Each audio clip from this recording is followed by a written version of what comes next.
Sa atong dugang report nga naipo sa Kurman, gikan gyapon diri sa Kapitolyo.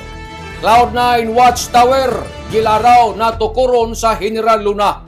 Malipadyon si Provincial Governor Lyndon Barbers nga mapasibaw ni mao nga report, may kalabutan na sa bag-o nga maradyaw na balita diin matud panidya nga sidya malipayon nga makigpulong ngadto kan Philippine Sports Commission Chairman Patrick Pato Gregorio, iban sila ni General Luna Mayor Johnson sa Hulga, Vice Mayor Romina Rosilion sa Hulga, sanan an ato membro sa Sanggunian Panlalawigan, Chairperson sa Committee on Tourism, Culture and Arts Board Member Attorney John Covillan para isgutan ang pagtukod sa Cloud9 Watchtower na punduhan sa Philippine Sports Commission. Ila usab tagisgutan ang iban pa ng mga programa na suportaran ng Philippine Sports Commission sa General Luna sanan sa isla ng Siargao, labi na ang posibilidad ng pagkunhod ng dugang pa ng mga sports facilities. Isa sa mga banner programs ni Chairman Gregorio ang pag-promote ng sports tourism, diin makabinipisyo gajud ang isla ng Siargao.